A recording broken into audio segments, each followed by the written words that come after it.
Bilsem, Milli Eğitim Bakanlığı tarafından çeşitli uygulamalar ve değerlendirme sonucu genel zihin yetenek, resim ve müzik alanında üstün yetenek öğrenci tanısı almış öğrencilerin devam ettiği okul saatleri dışında hafta içi veya hafta sonu derslerin olduğu özel bir eğitim kurumudur.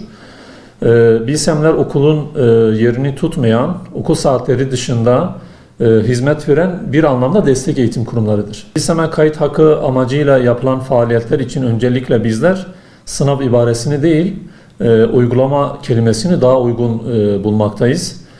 Uygulamaya katılmak zorunlu değil. 1, 2 ve 3. sınıfa devam eden öğrenciler tarafından öğrenme ortamlarında gözlem ve değerlendirme yapan sınıf öğretmenleri tarafından ada gösterilen öğrenciler bu uygulamaya katılmaktadırlar. Üstün yetenekli olduğu düşünülen öğrencilerin bu uygulamaya katılmaları gerçekten önem arz etmektedir. Öncelikle bunun sınav değil, uygulama olduğu bilincinde olmalarını istiyoruz. Yani bu kitabı satılan, hazırlanması gereken bir sınav değil.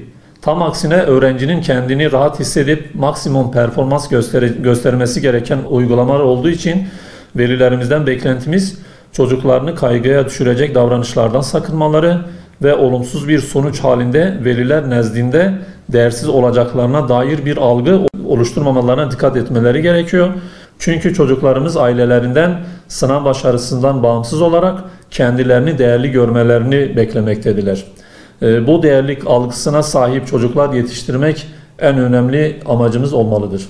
Buradaki amacımız zeki ve çalışkan öğrencileri belirlemek değil, var olan yeteneklerini ortaya çıkarmaktır. Bilsem sınav değil, daha doğrusu uygulaması diğer sınavlardan çok daha farklı bir uygulamadır. Burada çalışkan ya da zeki öğrenci aranmamaktadır. Üstün yetenekli öğrenci arıyoruz burada. Bunun için öğrencilerimizin ekstradan çalışmalarına gerek yok. Var olan bir yetenekleri varsa zaten süreç içerisinde kendiliğinden ortaya çıkmış olacaktır.